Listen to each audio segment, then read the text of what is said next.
आज हम खेलेंगे कौन बनेगा करोड़पति। कौन बनेगा करोड़पति में आपका स्वागत है। आज की गेम में जो सारे रूल्स फॉलो करेगा उसको 1 करोड़ का इनाम मिलेगा। कैसे मिलेगा इसको हम समझते हैं। बेसिकली अगर आपको 1 करोड़ रुपए भी मिल जाएं तो आप क्या करेंगे। आप काफ़ी सारे एक्सपेंसेस आने लगे कि मुझे घूमना है वर्ल्ड टूर पे, शॉपिंग करनी है, या कार खरीदनी है, या कुछ भी लग्जरी एक्सपेंसेस खरीदने हैं, या घर खरीदना है। ऐसे काफ़ी सारी चीज़ें हैं जो आप ले सकते हैं। बट काफ़ी लोगों के माइंड में और भी ड्रीम्स होंगे कि मुझे 1 करोड़ मिल जाए तो मैं पार्टी, रिटायरमेंट फ्री, अब जॉब ही नहीं करना मुझे, मैं रिलैक्स हो जाऊंगा।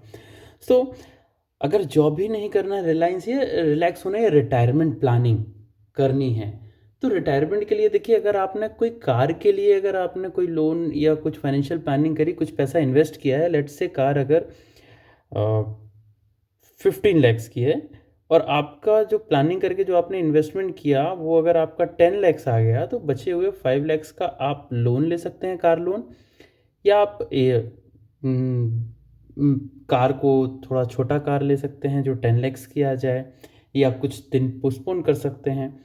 होम लोन में भी सेम सिनेरियो है कि जो होम लोन के लिए आपने लेट से 1 करोड़ रुपीज़ का आपने प्लान किया था, अब आपका 50 लैक्स ही अरेंज हो पाया, 50 लैक्स ही प्लानिंग आपकी गड़बड़ हो गई, तो 50 लैक्स के लिए आप होम लोन ले सकते हैं।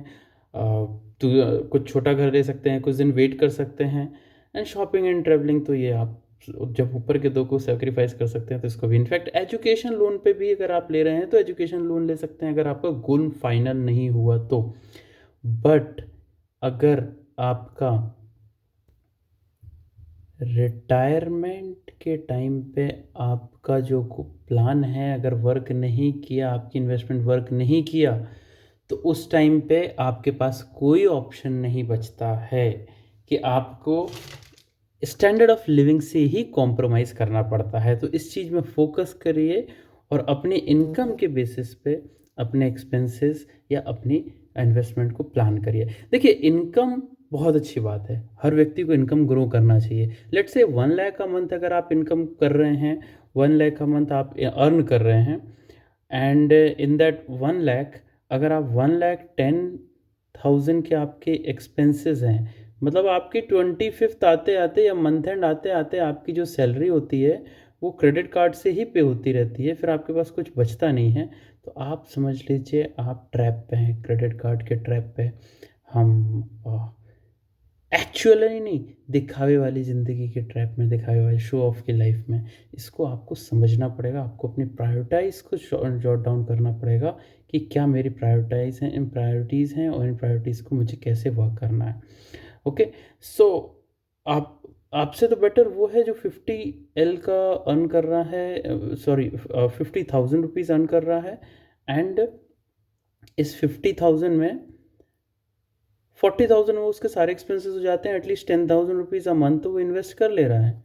ये चीज़ फोकस करना आपको बहुत ज़रूरी है। फाइनेंशियल मिस्टेक्स हम क्या क्या करते हैं, हम पहले ये देख लेते हैं। हमें ये तो पता रहता है कि हम कितना अर्न कर रहे हैं, लेकिन हमें उस अर्न में से हमें सेव कितना करना है ये हम प्लान नहीं करते हैं। लेट्स से अगर हमने सेव भी कर लिया, अब उस बचे हुए सेव वाले पैसे को अगर हम गुल्लक में रखते हैं, अपने सेविंग अकाउंट में रखते हैं, तो बहुत सेविंग अकाउंट में 3% इंटरेस्ट मिलता है, हमारा इन्फ्लेशन 5% है।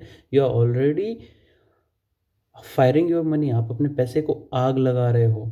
Saving account does not make sense. हाँ, सेविंग अकाउंट या फिर किसी पे भी आपको एटलीस्ट 6 मंथ्स के एक्सपेंसेस रहने चाहिए कि इन केस आपकी जॉब चले जाए, कुछ अनसर्टनिटी आ जाए, जैसे कोविड टाइम आया था, तो 6 मंथ्स का पैसा तो हमारे पास है।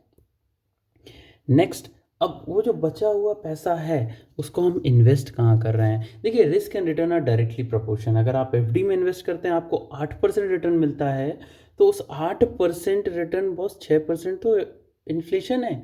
मतलब हम एक्चुअली में अपना पैसा सेव कर रहे हैं, हम ग्रो नहीं कर रहे हैं। और अगर हमें ग्रो करना है तो राइट एसेट हमें देखनी ज़रूरी है, उस एसेट में इन्वेस्ट करना ज़रूरी है, राइट एसेट एलोकेशन ज़रूरी है। हमें ये नहीं है कि हम पूरा पैसा इक्विटी में इन्वेस्ट करते हैं। आप सिंपल 100 से अपने एज को माइनस करिए, जितनी आपकी एज है। लेट से अगर आपका एज है 30 ईयर्स, तो 100 से हम 30 को माइनस करेंगे, सो आपका 70 बचेगा, तो 70% आपका इक्विटी में इन्वेस्ट होगा।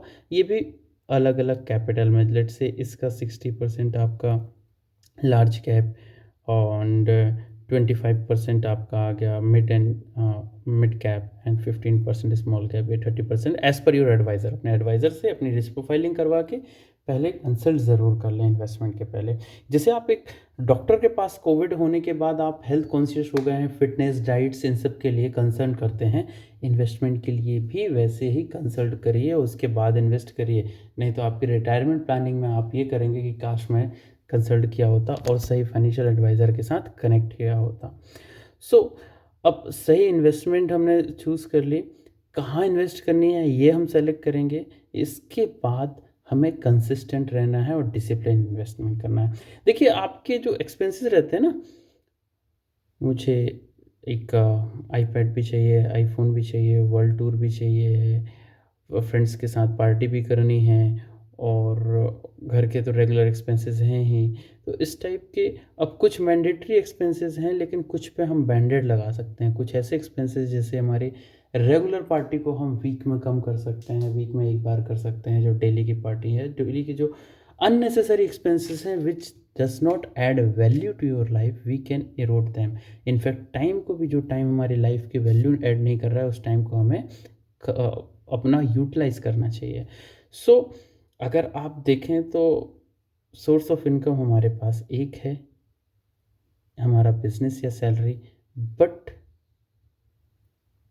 आउटफ्लो बहुत सारे हैं। तो कुछ हमें पहले आउटफ्लो बंद करने हैं और उसकी जगह हमें इनफ्लो ग्रो करने हैं मल्टीपल एरियाज से। जैसे रेंट से इनकम हो गया, म्यूचुअल फंड से इनकम हो गया, हम SWP फिर आगे चल के ऐड कर सकते हैं, या मल्टीपल सोर्सेज से हमारी इनकम आनी चाहिए ताकि ये बकेट बढ़े, हमारी वेल्थ ग्रो हो।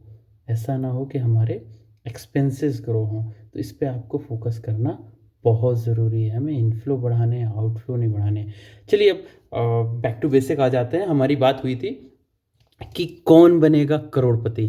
तो अगर आपको करोड़पति बनना है, ये एक छोटा सा चार्ट है। आपके पास अगर 30 इयर्स हैं और इंडिया का सेफेस्ट, अगर इंडिया में इन्वेस्ट करना चाहते हैं, तो इंडिया में इन्वेस्ट करने के लिए आप इंडेक्स पे इन्वेस्ट कर सकते हैं, निफ्टी, सेंसेक्स, जिसके इंडेक्स फंड में कोई ज़्यादा मैनेजमेंट कॉस्ट नहीं आती, एक्सपेंस रेशियो लोवेस्ट रहता है, किसी से कंसल्ट नहीं करना है, एंड पास्ट 30-40 ईयर्स का उसका जो रिटर्न है वो 14 to 15% का रिटर्न है। सो ऑब्वियसली आप 14 to 15% के रिटर्न में, अगर आपके पास 30 की एज है, आप इंडेक्स फंड में इन्वेस्ट करके 1 CR का कॉर्पस जोड़ सकते हैं, सिर्फ 1000 to 2000, 1700 to 2100 रुपीज़ इन्वेस्ट करके। इसके मल्टीपल इन्वेस्ट करेंगे तो इधर पे भी मल्टीपल होगा, वो अब आपकी विश है। लेकिन अब आप इसका डिफरेंस देखिए, अगर आपने सही एसेट एलोकेट नहीं करी, FD, बॉन्ड्स, इन सब में आपने पूरा पैसा डाल के रखा, तो आपको 5000, 8000, 10,000 रुपीज़ तक लग सकते हैं सेम करोड़पति बनने के लिए। और अगर आपने सही टाइम पे अपनी इन्वेस्टमेंट स्टार्ट नहीं करी, आपको 25 ईयर्स ही बचे, फर्स्ट 5 ईयर्स चले गए, 30 के बाद जनरली इन्वेस्टमेंट स्टार्ट होती है। तो 35 में अगर आप प्लान कर रहे हो, तो इधर पहले आपका 1700 जो इन्वेस्टमेंट था, अब आपको 3600 करना पड़ेगा। 20 ईयर्स में आप प्लान कर रहे हो, तो जो आपका 7000 इन्वेस्टमेंट था, वो अब आपको 7000 का इन्वेस्टमेंट करना पड़ेगा हमें। यही चीज़ 1700 में हम 30 साल पहले कर सकते थे, अगर आपके पास सिर्फ लास्ट के 5 ईयर्स बचे हैं, तो आपको 1,14,000 करना पड़ेगा। और सही अगर हमने इंस्ट्रूमेंट सेलेक्ट नहीं करी, तो 1,43,000 रुपीज़ इन्वेस्ट करने पड़ेगा। तो पहले फोकस करिए कि आपको अर्न कितना करना है, आपको बनाना कितना है, आपके पास है क्या। सही एसेट एलोकेट करिए और डिसिप्लिन कंसिस्टेंट इन्वेस्टमेंट करिए। आप जिस भी ब्रैकेट में फॉल कर रहे हैं, उस हिसाब से अपना कैलकुलेट करके करोड़पति बनिए। My aim is to make you crorepati, and you have all your options. You have to decide, you have to become it or not. So focus करिए, invest wisely, increase SIP with increase in income, discipline investing and consistent investing. Thank you for watching. Goodbye. Have a nice time. Have a happy earning and financially free life.